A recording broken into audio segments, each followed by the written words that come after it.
If you're getting frustrated about your amigurumi projects looking a little bit loose and unpolished, you're probably doing something wrong. Because if you want to take your crochet skills to the next level, you need to learn this simple yet powerful technique. In this video, I'm gonna reveal you everything you need to know about yarn under, a game changer for tighter and cleaner stitches in your amigurumi project. So stick around, because if you don't learn how to yarn under today, you might regret it later. When I first learned how to crochet, I wanted to make a basket, and I found a pattern which required me to do yarn under. And I remember that I was a little bit puzzled because I didn't know there was a different way to work on my stitches. And if you find yourself in a similar situation, this video should help. I will cover what exactly is yarn under, the benefit of using it in amigurumi projects, potential drawbacks you need to be aware of, when and where to use this technique for the best results, and of course how to do it. But before we dive into it, let's play a game. I'm gonna show you two of my recent projects. One is done with yarn under and one is done with yarn over. I'm gonna give you 5 seconds and let's see if you can recognize which is which.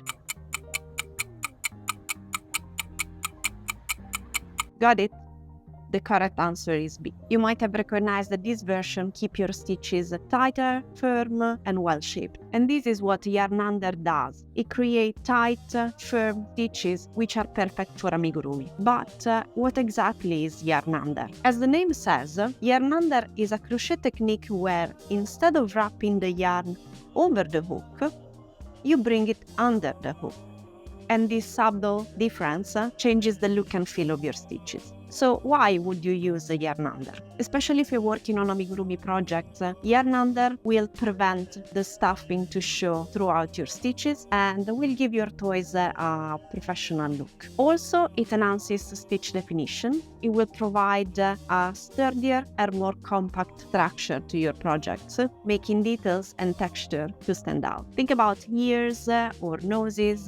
Yarn under will help to maintain the shape over time. But with any technique in crochet, it comes with some challenges. As a beginner, when you learn and practice the same movements, you build some muscle memory. So switching to yarn under, if it's something that you're not familiar with, might not come natural at first. Also, if you tend to have a lot of tension in your stitches, it might get tricky to work your hook in and out. Plus, the appearance of yarn under might not suit everybody's taste, as some of you might prefer a softer look that you get with yarn over instead of yarn under. And finally, something to keep in mind if you're working on a larger project is that the tightness of yarn under might be physically demanding, leading to hand fatigue. So remember to take breaks and stretch if this is your case. So when should you use yarn under? I think it's perfect for small details or anything that requires precision. So think about eyes or any pattern that you really want to stand out. And generally, if you're aiming for a project that looks professional and polished. But consider that it's not necessary for every part of your project. For example, in this case,